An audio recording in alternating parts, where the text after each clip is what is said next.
And we welcome you now to the big story.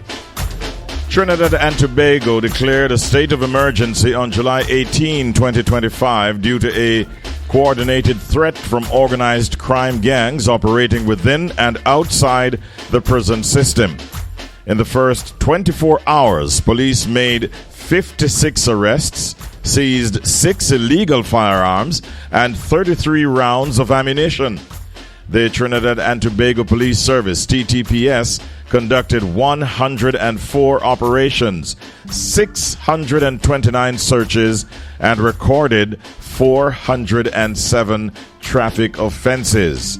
And now this morning we're joined at this time by a well-known journalist of TVC6, that's TV6 Express, from One Caribbean Media, Alexander Bruzual, who's a senior multimedia journalist with that organization, and he's my guest right now live from Trinidad and Tobago. Good morning, Alexander. How are you doing today? Good morning. Good morning. I'm doing well today. All right. I'm glad to have you on the program at this early hour. What time is it in Trinidad now, Alexander? 8 a.m. It's just about an hour. Okay. Hour and 4. Yes, you're an hour ahead of us here in Jamaica. It seems, Alexander, that the TTPS made some inroads and some successes early after the announcement or the declaration of the state of emergency. What's the very latest in terms of the progress that the security forces have been making so far? The police service is able, under the state of emergency, I'm sure Jamaica is familiar as well, but they have powers that are not typically have, so they're able to enter premises without search warrants and going through other legal channels. So the reason that they're able to see that fast turnaround is because they no longer have to, when they already have the information and they will claim that they know who the gang leaders or criminal elements are. Yes. They're able to actually just go straight into the homes. In terms of the latest, besides the numbers that you called, I know they held an attorney in Eastern Trinidad yesterday who had a murder accused in his office for a few days. So that's currently under investigation as well. So they're making headways using the powers granted them under the state of emergency. Mm-hmm. What specific actions would you say led the TTPS to declare declare the state of emergency, and how do you think this will impact the communities in Trinidad? To be fair, up to this point, they have not directly declared the exact reasons behind the state of emergency. They've given very vague reasoning.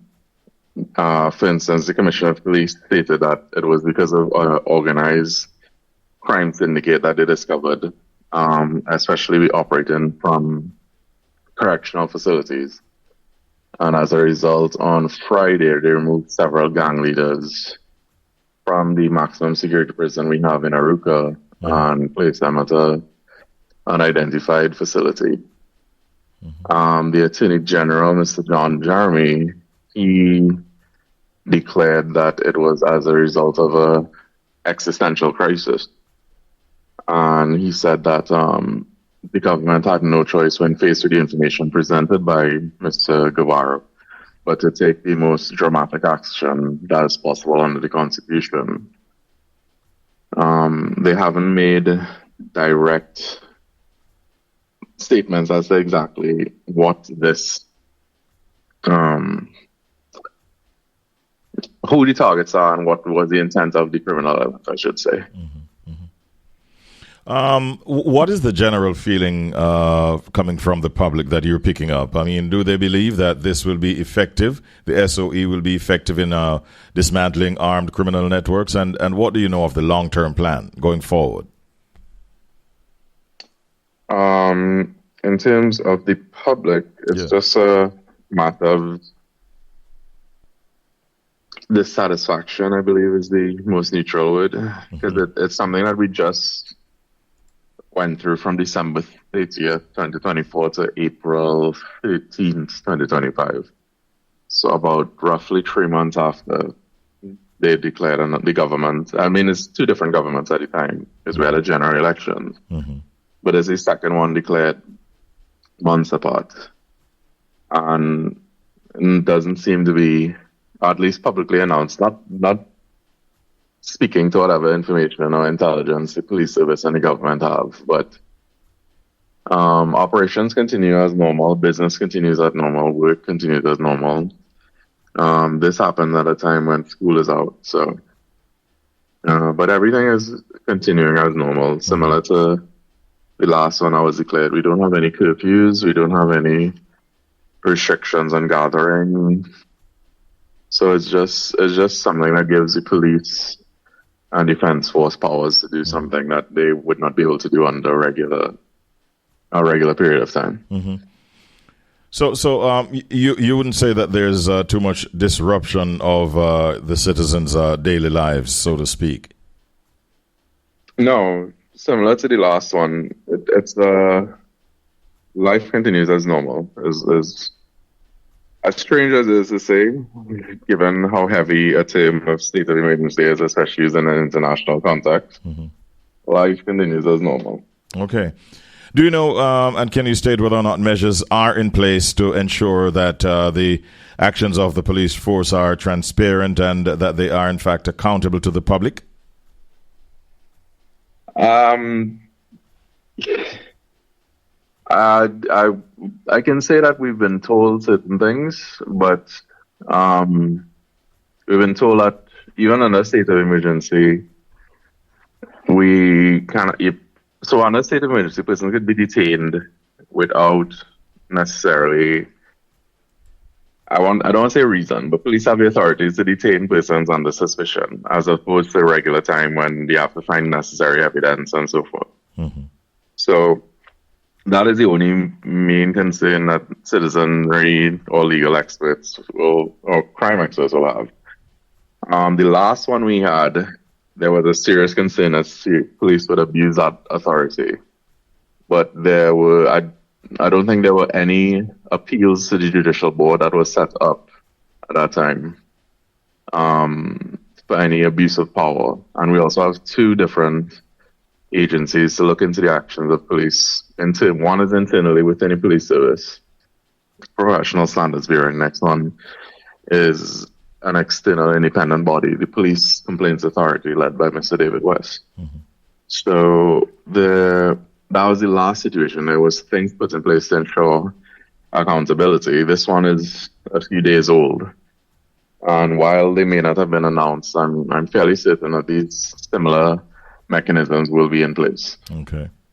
So you can report no incident of human rights abuses at this stage, a few days into this SOE? At this stage. Can you provide us, Alexander, with any more details as to the types of firearms that were seized within 24 hours after the declaration of the SOE in Trinidad? I'm not 100% certain on the types of firearms seized. I know they typically, what I can tell is typically what is seized are handguns and semi-automatics. So guns that use 9mm and 5.56mm ammunition are the weaponry which seem to be of the types being used by criminal elements in this country. And finally, what message do you think the government is trying to send by declaring the state of emergency, and will it have the desired impact? I can't speak to what message that the government might be trying to send, because speculative, because we still days after those trying to gather necessary information. What I can say is, being fair to all parties, if the policing entity has discovered whatever they deem as credible information of a real threat, now, and that's not even stating whether the threat or the information is real or not, because the information is evidence. And based on information is not evidence, sorry, I apologize. And based on previous seizures that we've had For instance, once about a year ago, there was a grenade found within one of the prison systems. In 2017, there was a breakout at our prison systems where police officers killed. And while we've had a very downward trend in murders over the last 3-4 years, as it stands right now, we still currently have 200 murders, over 200 murders for the year. Mm-hmm. So if the information is credible, it is better for the police to act quickly and swiftly. And the powers of the state of emergency allow that and facilitate that. To enter persons' homes, to detain persons without warrants, so they could target even criminal elements with immediate effect. And you'll see by the police services releases saying that they seized X amount of firearms, X amount of ammunition, and they detain X amount of persons. Mm-hmm. So it gives them that facility to act very quickly. Yes. The question comes now, how long it will last and what will be its effectiveness, given that they claim it's a threat. They've never said it was a threat against ministers or public, or they never identified who the threat was about. So it literally becomes what happens within the first 15 days, because we allowed that under our constitution before it goes to the House of Representatives for an extension. So yeah, we'll have to see what happens in the first 15 days. Yes. We thank you for presenting us with those facts as you did this morning. We definitely found it quite useful and informative, and we want to thank you and wish you a great day today, Alexander. All the best to you. All the best. All right. Thank